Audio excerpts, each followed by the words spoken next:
didn't crack on the first time, so the second time we were going to use some more force to kind of get that done. And on the second time where he tried to crack my neck, he put a lot of force behind it, and I heard one huge and painful pop. I knew immediately that something was wrong. One of the most common questions we get in our office is, it's safe to get adjusted, specifically a neck adjustment.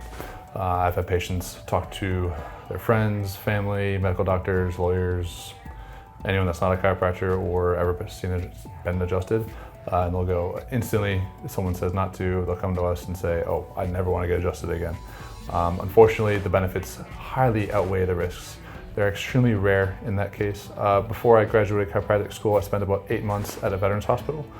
We saw veterans from Vietnam, Afghanistan, Iraq, special forces, infantry, officers, literally all walks of life. So when I asked our special forces guys, like Navy SEALs, Green Berets, Army Rangers, the guys that should be able to kill you with their bare hands and know how to do more things than we should even know, I asked them, like, hey, were you guys trained in school or in your training to walk up behind someone like they do in the movies and snap their necks and things like that?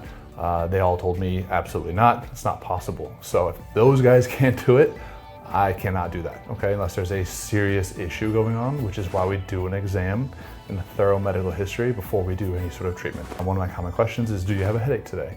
No matter what we feel in the neck, I ask for headaches to make sure that there's no active problems going on.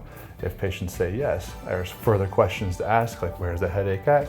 Is it one-sided? Is it over here? Do you have these sensations? Do you have paralysis in your face? We are trained to check for those things just like any medical professional should. If those signs are safe, then we continue on with an adjustment.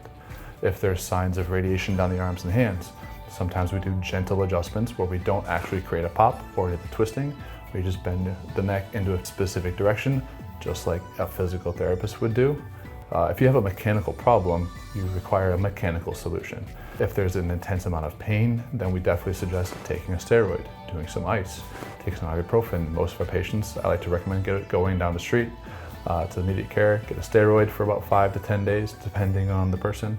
And then they usually feel a lot better. So they're taking care of the chemical pain with the inflammation, and then we take care of the mechanical pain, the mechanical dysfunction, to help the problem go away. Again, if there's any signs that we cannot help them, we will tell them and get out of our office and go somewhere else. Unfortunately, there's a lot of misinformation out there and misunderstanding about what it is that we do.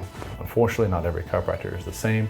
Just like every medical doctor, every surgeon, there are negative outcomes, there's positive outcomes.